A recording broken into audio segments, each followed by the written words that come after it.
Je continue sur la thématique comment positiver au quotidien pour se poser la question, et si dans nos vies nous cessions enfin de ne percevoir que le verre à moitié vide, voir la vie en rose, cela peut être beaucoup plus simple que l'on ne croit.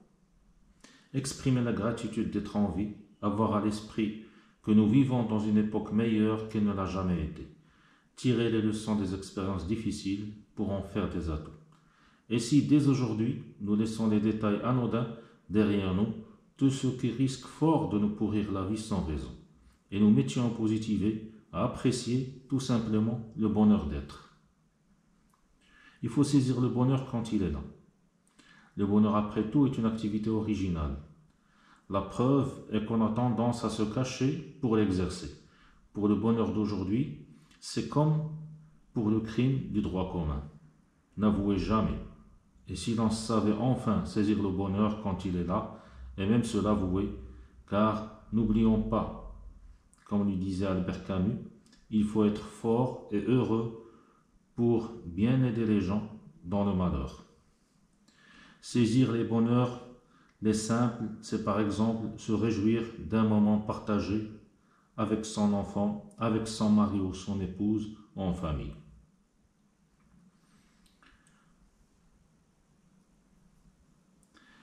La gratitude quotidienne. Positiver, c'est aussi être reconnaissant de ce que l'on possède, voir les aspects positifs dans notre vie, bref, être conscient de nos trésors, voir en quelque sorte le verre à moitié plein plutôt que le verre à moitié vide. L'apprentissage du bonheur est une affaire de tous les jours. Le simple fait de consacrer 1 ou 2 minutes par jour à se dire « je suis reconnaissant d'être en vie » a des conséquences insoupçonnables. Lorsqu'ils passent en revue les raisons pour lesquelles ils éprouvent de la reconnaissance, les gens sont ainsi plus heureux, mais également plus déterminés, plus énergiques et plus optimistes. Ils sont aussi plus généreux et plus prompts à apporter leur soutien à autrui. Ainsi, dès lors que la gratitude devient une habitude, on n'a plus forcément besoin d'événements particuliers pour se réjouir.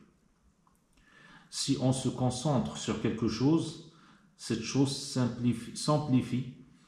Si on se concentre sur les bonnes choses de la vie, il y aura de plus en plus de bonnes choses.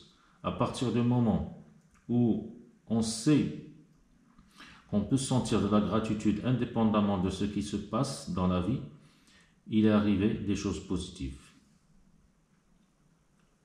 Il faut aussi tirer les leçons des expériences douloureuses.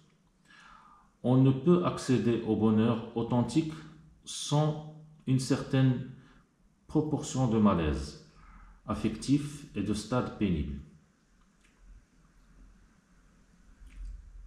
Le crépuscule des idoles est un livre qui a été écrit par Nietzsche en 1888, dans lequel il dit « Ce qui ne tue pas rend plus fort. Le bonheur présuppose nécessairement de surmonter des épreuves et des obstacles. » Positivons, car le monde est meilleur qu'il ne l'a jamais été.